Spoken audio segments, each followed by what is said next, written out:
Hi everybody, my name is Airly. Welcome to my channel. Thank you for watching. I love all of you guys. Make sure to click that like, subscribe, and bell button. So today I'm going to tell you guys about the things that you can teach your kids about spirituality. Before we start, this is for the people that are very judgmental, that wants to criticize, that wants to be ignorant, that wants to judge. I just said that. That wants to talk smack. This type of spirituality that I am going to talk about is the spirituality involving nature, the universe, crystals, meditation, all of that good stuff. There are three different types of spirituality. One type is the religious spirituality. That type is being greater to oneself, praying, and going to church.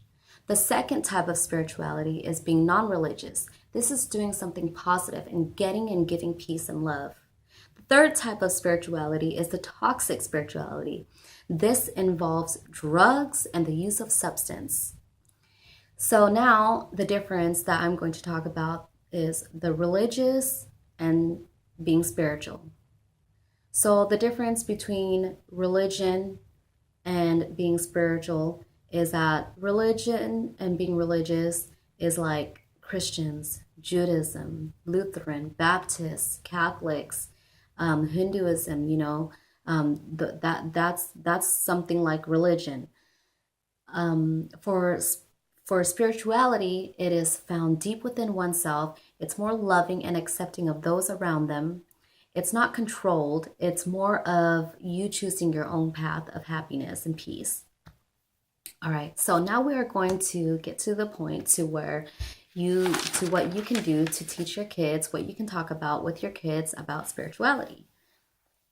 All right, so the one thing that I really love doing, you will not believe how many kids I have. I'm not even going to talk about that, but yeah, I do have lots of kids that I popped out myself. I know I look pretty young. I'm actually older than what I look. Okay. Anyway, these are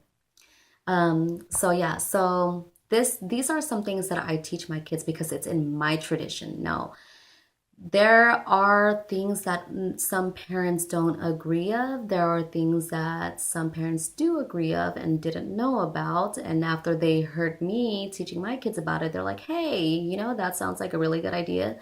That's what I want to teach my kids too.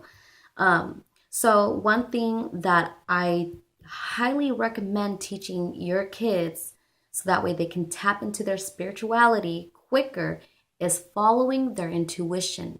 The intuition skills is very important. To me, intuition is part of the spirits and the angels speaking to you. They're talking to you, they're communicating with you through you.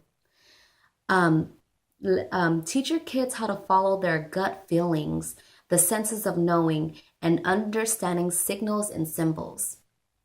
The second thing that you can teach your kids is gratitude, value, morals, and respect. Teach them how to be very thankful, graceful, being grateful, being loving and kind to others. The third thing that you can teach your kids is meditation. Teach them the mantra. Mantra is a sound repeated to help concentrate in meditation. Teach them how to focus. Mudras are used in meditation also. They are hand and finger signals put in positions used to help in certain problems in your life during meditation. The fourth thing that you can teach them is the chakra. The chakra is also very important to learn about. Like say the root chakra, it's red, and that's for security. That's for your security. The sacral chakra is orange. That's for your sexuality. The solar plexus chakra is yellow. That represents your power. The heart chakra represents green. That represents love. The throat chakra is blue. That represents communication. The third eye chakra is indigo color, and that represents awareness. The crown chakra is violet, and that's for your spirituality. The fifth thing that you can teach your kids is how to read auras. Now, I'm not going to teach you guys how to do that in this video. There is going to be another video that I will be talking about how to read your aura colors, how to read other people's aura and what they mean. So, teach them how to read the auras, like say red. Red is for passion and love. Orange is for creativity and emotions. The sixth thing that you can teach your kids is the cleansing methods, such as smudging, saging. Saging is the same thing as smudging. It's just with only sage. And taking sea salt baths.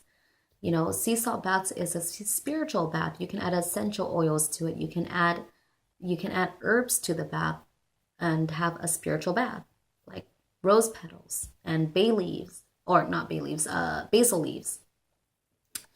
The seventh thing that you can teach your kids is spiritual symbols, such as the third eye. Where's your third eye at? What's the symbol look like?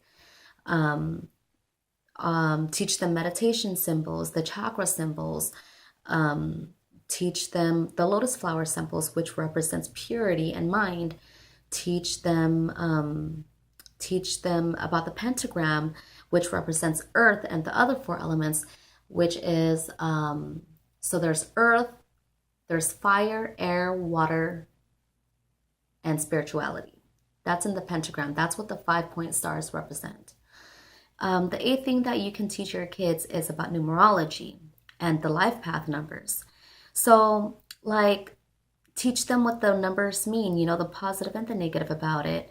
Like, for example, for number 1 numerology, the positive trait about numerology number 1 is having strong leadership. The negative part of numerology number 1 is being too aggressive. The ninth thing that you can teach your kids is about nature, about universe, about the plants and animals, the stars, the moon, and the sun. Those things are very important too for your kids to learn.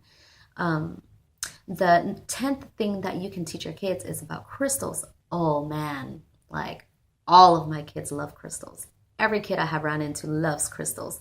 They love to learn about crystals. They love the color of the crystals. They love it. It just amazes them.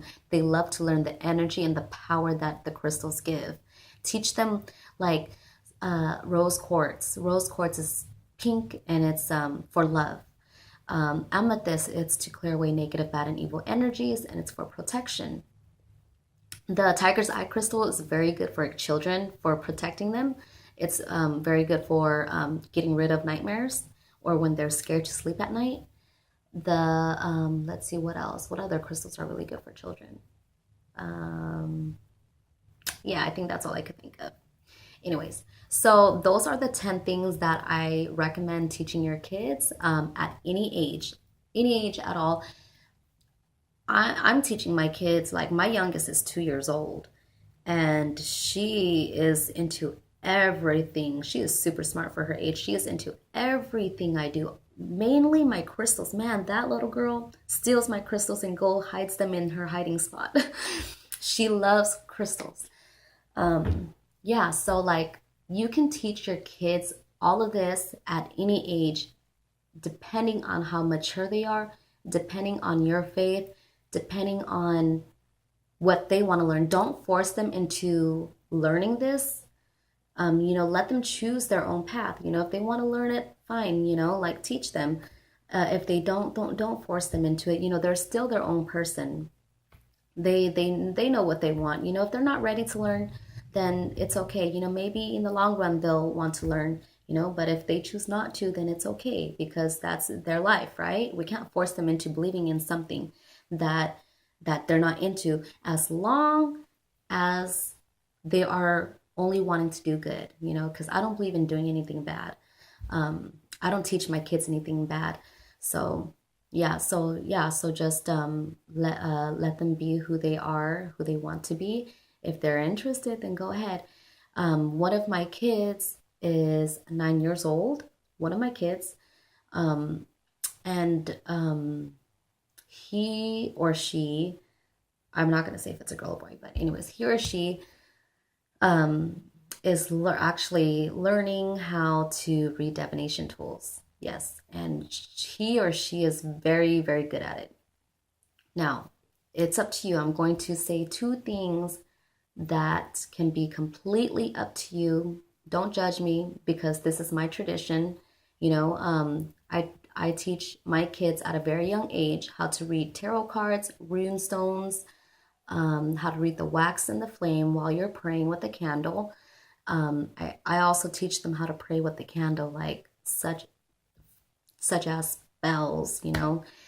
For those that don't know, that wants to be ignorant and judgmental, spells, we all have done spells at least more than once in our lifetime. More than once. We all have done spells. People don't know this, but prayers and spells are exactly the same thing. Exactly the same. Spells is just a witchy way to say it. A prayer is more of a nicer, more better way to say it, more like human, you know? Everybody has prayed with a candle before, right? With a spell, there are candle spells. There are prayer using candles, and there are candle spells. So the prayer is using candles. Your very first prayer with a candle, I'm pretty sure, is a birthday candle. We all light up the candle, we pray over it, we make that wish, and we blow it out, right? Spells, same thing. We light up the candle, we pray over it, we make our wish, but we don't blow it out. That's one thing. We just let it run out by itself. But we do basically the same thing. It's exactly the same. The difference is with spells is it just sounds a little bit more scarier, you know? The church, you know, church uses candle prayers, candles in their prayers, you know, and that's what a lot of people don't see. They don't see that. And when somebody is jealous or envious of somebody and they want something bad to happen to them, that's cursing someone. Yes, it's cursing someone. That's a spell too. When you make a wish, that's a spell. That's a prayer and a spell. When you want something bad to happen to somebody, that's a spell right there. That's cursing them through your mind. Yeah, so, well, I hope that you guys learned something. If you guys have any questions or comments, go ahead and comment down below. I'd love to hear everybody's stories. Let me know how this turned out for you. Yeah, so all right, then I'm gonna let you guys go now. I hope you guys all enjoyed watching this video. I love you guys so much. Thank you for watching. Make sure to like, subscribe, and you may share if you'd like to. If you think it'll help other parents, other mommies and daddies, or guardians that would like to teach their little ones, you know, about spirituality. Let's see. Yeah. All right then. All right. Bye, you guys. I love you. Have a good day.